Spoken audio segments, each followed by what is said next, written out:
Hello and welcome to Ryno's Ravens Review. Wow.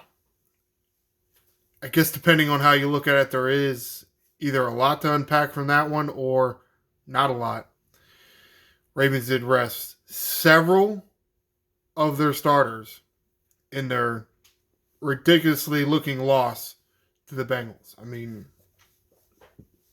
Uh, it, they just look bad. In my opinion. I guess that's what happens when you want to rest all your people. However, except they rested like 10 guys, but none of them were on the defense. So, okay. Let's rest all the offensive guys, give them a break. But let's make the defense play more. Like they keep wanting to do the whole season. Of course, the defense played pretty good, I think. Yes, 27 points. As you can see here on BaltimoreRavens.com, the box score here, 27 points isn't great. But what did the Ravens offense do? What, 2 picks and a fumble?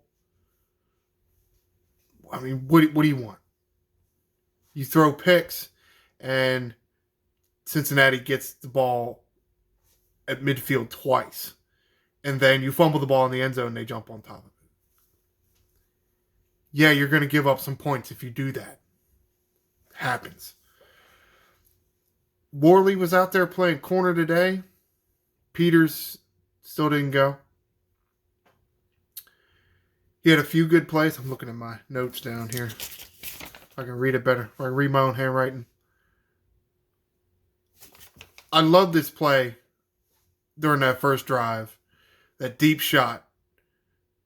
And he did get beat a little bit. But he came screaming in at the end and got his hand on the ball to knock it away. Made a nice tackle, I thought, on a bubble screen. Dropped the guy for a 2 or 3 yard loss. But yes, he did get beat on a few other plays. So it seemed to be on Jamar Chase a little more often than I think he should have been. Jamar Chase is becoming one of the premier receivers in his league. So where's Worley on the depth chart? 3, 4? Your third or fourth best corner on what might be the best wide receiver in the AFC? Okay, however, bro. Kyle Hamilton made several good plays. Bunch of pass breakups, some nice tackles. He didn't get a sack, though he has been blitzing a good amount. For whatever reason, Burrow seems to have a tiny little bit of Lamar in him, and he's able to escape a lot. Either that or Ravens defenders just can't chase a guy down and make a tackle. A little bit of both, I guess. One of the draft picks, I can't remember where they drafted Ojabo, but they drafted Ojabo, who was injured. Seems to be a recurring theme for this organization. Oh, let's draft Hayden Hurst in the first round. He's injured. Okay. You draft an injured guy, or the guy gets injured in training camp, then you got to question what's going on there. Marquise Brown, you drafted him injured, some kind of leg injury. Bateman, this Ojabo guy, they're injured for a reason. I don't understand why you're spending high draft picks on them, but whatever.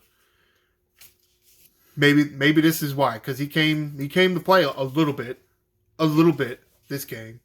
I feel like I didn't see him all first half, but the second half he did strip Burrow. Of the football. Burrow's clothes stayed on. In my opinion, this is another piece of evidence for bad coaching. I understand you play with a lot of backups on your offense and even down to the third string quarterback, which seems kind of odd that you went with the third string guy. But punt, interception, and then failed fourth down attempt, that's your first 4 drives. Holy shit, that's terrible. And I don't even understand the fourth down. I don't even understand the fourth down attempt. You lined up. in a big jumbo package and you ran straight ahead. While looking at the defense, you could see the defense was crammed like 9 guys 2 yards away from the ball. And this was before the snap. How do you not see that as a quarterback or as the running back or anybody and say, hey, maybe let's not run it straight ahead.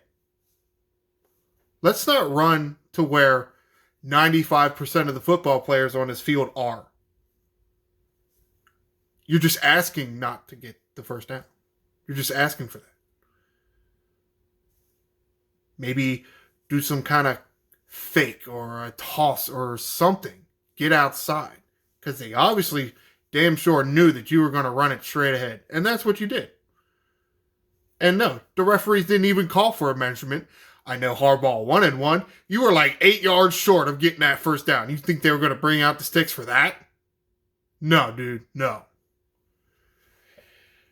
And I'm sure you, John Harbaugh, feel you had a bunch of reasons to yell at the referees, but that means I also got a bunch of reasons to yell at you. I don't know what happened. I feel like I was watching the game and we got down to way down at towards the end of the game where Harbaugh decides to challenge that catch. And it's like, oh, well, he's debating on whether to challenge or not because he only has 1 timeout left. And I remember thinking to myself, wait, where the hell did the other 2 timeouts go? Where the hell did they go? McDaniel took one on defense when Cincinnati wanted to go for. They wanted to go. They went for it on 4th down one time. So, what's his name? McDonald? Whoever. Ronald McDonald, the defensive coordinator, used one of the timeouts. Then, of course, somewhere about mid-3rd quarter, I guess, I had to rewind it. Because I record the game so I can watch later, so I don't sound too much like an idiot here. They couldn't get the play in, of course. Maybe you're making the plays too complicated. I get that he's a relatively how would you even say that? He doesn't see many snaps. Even on a practice field, he doesn't see this, what's his name? Anthony Brown Jr. doesn't see too many snaps. But it's football. You have a couple words for the play and then maybe a number or maybe a letter or something. You give him the snap count and then let's go. Like, how hard is that? And then they go line up. You get 40 seconds. Figure out what play you want. Tell him. He tells the offense. And you line up. How can you not do that in 40 seconds? I mean, this is not the first time. This has happened multiple times. Even when Lamar Jackson is in there. What else do I got on here? Oh, with your dumbass confusion plays. Speaking of them. Dumbass motion plays again. No, if I remember correctly, nobody got hit by the snap running in between the quarterback and the center. But they did get a few penalties and almost got another one or 2 because they want to have 8 guys moving before the snap. Like, I get it. You want to move a guy around a little bit to try to see if the defense is in man or zone. I understand it. First of all, just because they do something or don't do something when you send a guy in motion doesn't necessarily mean they are in zone or man. They could be disguising it in a way that would not allow you to see that.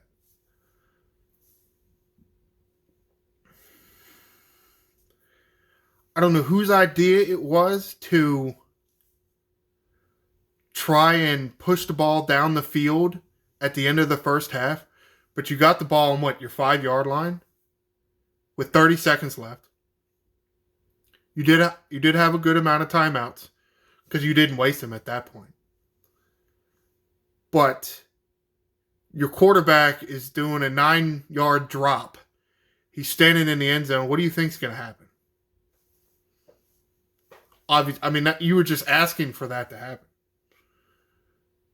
You cannot hold the ball that long when you're there. When you're at that point of the field. When you're at the part of the field when your quarterback drops back, he's in the end zone, you have to get rid of the ball quicker. It has to be a quicker play. You can't send 3 guys deep and 1 guy on a short route and 1 guy in there to help block and then be like, well, get rid of the ball. Call better play. It has to be faster. This offense still cannot run a slant to save their lives. Hell, I think the last time I saw him run a slant, threw an interception. Like I've seen you run one slant this whole year, and he threw a pick on it. Wow. And then even when you do get down the field, you get around the 10-yard line, which they did, 2 or 3 times this game? I can't remember because it happens so often, and then they have to settle for Justin Tucker field goals. Yes, one of them was on the Ojabo fumble, and they got it around the 9-yard line, I think. So there you go with the defense doing their job, but then the offense they're not holding up their end of the bargain here. I cover everything on my notes. Oh, I have right here. No, you can't go out of bounds and then come back in and catch the ball. How many times did Ravens guys do that? Actually, I guess they only did it once, and it was Prochet trying to catch the ball. The other one was Justice Hill running out of bounds on a kick coverage. Wow. But that's what I'm talking about, coaching. I mean, it's something simple. Like knowing when you can be in motion during the pre-play. Knowing when you can and can't go out of bounds and then come back in bounds. Knowing when to use your timeouts, when to challenge and when not to challenge. That was just a dumb challenge. I know I missed it and I was talking about the timeouts, but the ball hit the ground. I don't know what the hell you're looking at. And I guess Harbaugh doesn't have like a little screen there to look at and see what the replay was, but that's your dude in the booth, man. Like, who the hell is looking at that? Who the hell is looking at that shit? I mean, it has to be Roman, I guess. I know he's up in the, what do they call them, the skyboxers or whatever. He doesn't feel like being on a football field. That's fine. You can be off this team. I mean, it sure looks like it the way he was calling the plays. I think the writing's on the wall that Greg Roman isn't going to be around. Not next year, anyway. I guess they'll be... I guess they're not going to fire him before the playoff game that's coming up this week. So, hopefully, we won't have to deal with him next year. We'll see about Harbaugh. I don't know how much the ownership group places on this year, with Lamar Jackson being out and then your second quarterback getting hurt also. We'll see. You didn't have Dobbins or Gus Edwards to start the year. Are they going to blame him or not? I almost got through a whole video without doing that. However, happens. So I don't know how much, when the season started, you had a few key pieces not around, and then to the end, from about the middle to the end, you didn't have Jackson. So I understand that. I don't know if the ownership group is going to say that you have to go or not, John Harbaugh. We'll have to see. But it's time for me to go. So I'll wrap this up. We do have a playoff game against the Bengals coming up. I will preview the game here in a few days. Like, subscribe. Thank you for watching. I'm the Angry Rhino. Fly, Ravens, fly.